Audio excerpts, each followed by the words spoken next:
Okay, great example. I have a machine and I want to lift, this is the job, I want to lift 100 Newton box 1 meter straight up. Well, I use that ramp. I use a ramp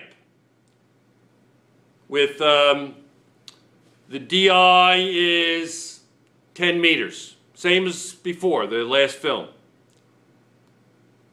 So it should take me 10 newtons. 10 newtons Fi times 10 DI, the length of the ramp, 100 joules, or do it just straight up. 100 newtons times 1 meter. Same, right? However, what happens if it took me 20 newtons to push that load up the ramp? It's only supposed to take me 10 newtons. So this is the hard way. This is without the machine. 100 newtons, FO, 1 meter straight up. Or I use this 10 meter ramp, but I use 200 newtons. Well, guess what? Where'd the other 10 come from? Friction. Inevitable. No such thing as ideal mechanical advantage. That's what it should be. That's never what it is. So the efficiency is going to be the AMA over the IMA. In this case, it's 50%. Because it's going to be 5 over 10. Where do we get 5 from? Well, it's FO over FI. 100 newtons is the weight, or the load, and the input force is 20 newtons.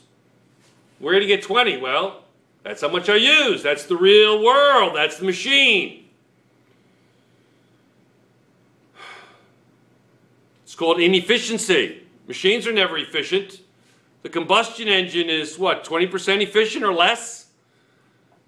And a light bulb, an incandescent light bulb, the one that gets real hot, is 95% inefficient. It's only 5% efficient. So you know what? You sometimes, if you use a machine, you end up doing twice the amount of work. 10 times 20 is 200 joules. 100 joules. If I lifted it straight up, break my back, less work. I'm also not thinking about the friction involved. So, when does a machine, work output equals work input, that's ideal. When does a machine make you do twice the amount of work? When there's a lot of friction involved. It should take me 10 newtons and it takes me 20 newtons. That's 10 newtons. It's a lot of friction. Okay? This is what it should be. 10 is what it is. 5. 5 over 10. 5 over 10. 50% or 0.5. 50% or 0.5. Be right back.